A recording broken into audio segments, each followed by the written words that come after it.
This massive naval formation, led by a 10,000-ton destroyer and accompanied by an electronic reconnaissance ship and a supply vessel, has sailed majestically through the Tsushima Strait. Is it heading to the Sea of Japan to participate in exercises, or does it intend to circle the Japanese archipelago once again? Hello everyone, and welcome to today's video. According to a report released by the Joint Staff Office of Japan's Ministry of Defense, on the afternoon of March the 31st, a main force task force of the Chinese Navy has passed through the Tsushima Strait and entered the Sea of Japan. At around 3 p.m. on March the 30th, a P-1 anti-submarine patrol aircraft stationed at the Japan Maritime Self-Defense Forces Konoha base detected the task force, which was heading northeast, in the waters of the Goto Islands, approximately 80 kilometers northwest of Nagasaki Prefecture. The formation consisted of 3 vessels: the Type 055, guided missile destroyer H-102, Lhasa; the Type 052D guided missile destroyer H-119, Guiyang;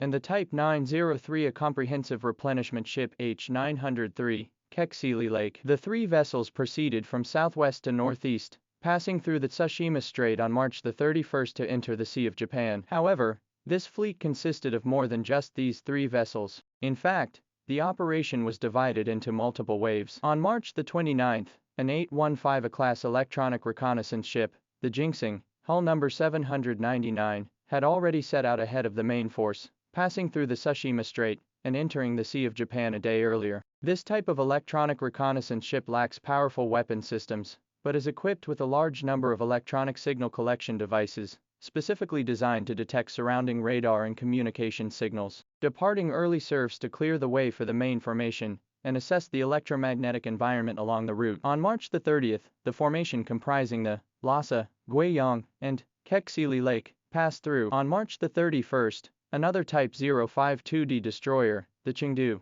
hull No. 120, also crossed the Tsushima Strait independently to join the operation. By this count, the Chinese Navy's combatant vessels currently in the Sea of Japan include 1 Type 055 large destroyer, 2 Type 052D destroyers, 1 electronic reconnaissance ship, and 1 replenishment ship, a total of 5 large surface vessels. This is no longer a simple strait transit, but an organized deployment of naval forces. Next, let's analyze the combat capabilities of this task force. The 3 main combat vessels collectively possess 240 vertical launch cells. The Type 055 destroyer has 112, and each Type 052D has 64. These launch cells can be loaded with air defense missiles, anti-ship missiles, land attack cruise missiles, and even hypersonic anti-ship missiles. All 3 vessels are equipped with S-band phased array radars, with an air target detection range exceeding 400 kilometers. Such a task force possesses formidable capabilities for both attacking maritime targets and striking land-based targets. The only weakness is the lack of shipborne early warning aircraft, which may limit the defense range against low-altitude targets and long-range air threats. However, if necessary, shore-based early warning aircraft can provide target information via data links to expand the air defense zone through coordinated engagement. Overall, the firepower of this task force is already quite substantial. Another detail worth noting is the absence of the Type 054 frigates, which were previously a common sight in such blue water task forces. In recent years, the Type 054 frigates served as the backbone of blue water operations. However, with the increasing numbers and scale of Type 055 and Type 052D destroyers, coupled with the introduction of the newer Type 054B frigates, the 4,000-ton Type 054 frigates are returning to roles more suited to their capabilities. This frigate design is relatively economical, with its primary missions being anti-submarine warfare and patrols in coastal and near-sea areas. It may not keep pace with larger destroyers in terms of open ocean seaworthiness and sustained combat capability. In the future, longer-range maritime missions will likely be entrusted to the larger and more advanced Type 055 and Type 052D vessels. The next question on everyone's mind is where this fleet will head next. Based on recent patterns, the most likely scenario is a deployment to Vladivostok for joint exercises with the Russian Navy's Pacific Fleet. Timing-wise, the Russian Pacific Fleet's frigate Marshal Shaposhnikov had just returned to Vladivostok from a long-range deployment in late March, and the Pacific Fleet also has several Project 20,380 frigates currently active in the area. The timing aligns perfectly, making it highly likely that the 2 fleets will meet in the Sea of Japan and conduct joint exercises. If this is indeed the case, the combined firepower of this 5-ship formation could even exceed that of the entire Russian Pacific Fleet's current main combat force, which would certainly be quite remarkable. The joint exercises are unlikely to mark the end of this operation, based on experience from recent years. More notable developments often follow the conclusion of the exercises. The joint Chinese-Russian fleet will likely transit the St. Strait,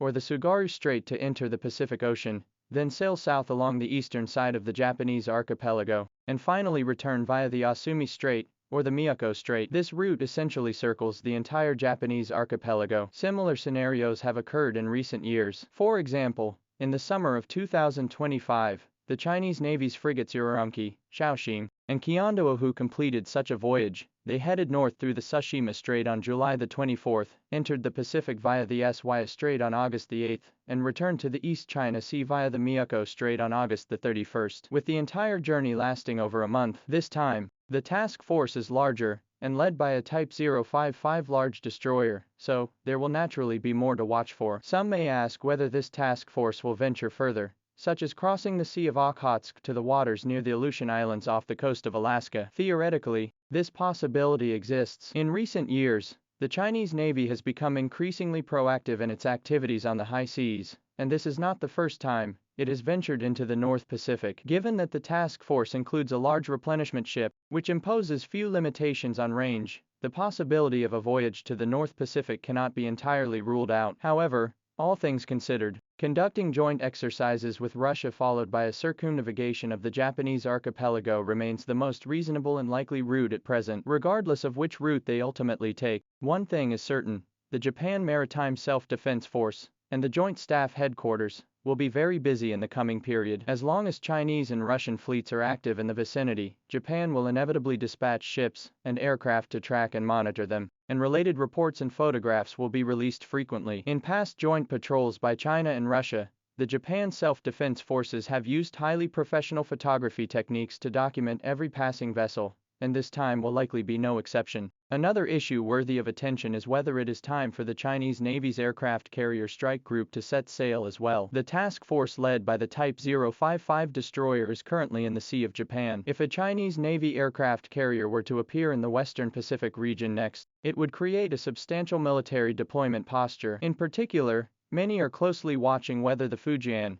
which is still in the sea trial phase, will venture beyond the first island chain for the first time during this spring operation. If the Fujian were to join the operation at this juncture, it would be the most significant event in this year's shifts in maritime military power in the Asia-Pacific. However, there is currently no concrete information regarding the aircraft carrier's movements, and we must await further updates. Overall, this operation, in which 5 Chinese Navy vessels transited the Tsushima Strait in 3 batches, was not a simple passage but a well-organized deployment of naval forces. From the advanced deployment of electronic reconnaissance ships, to the main task force led by the Type 055 large destroyer, and the subsequent follow-up by the Type 052D destroyers, the entire operation demonstrates a relatively mature capability for open ocean operations. The movements of this fleet in the Sea of Japan, as well as whether it will conduct joint exercises with the Russian Navy, or complete a circumnavigation of the Japanese archipelago, are all topics worthy of continued attention. As soon as new information becomes available, I will share it with you immediately. That concludes this episode. See you next time.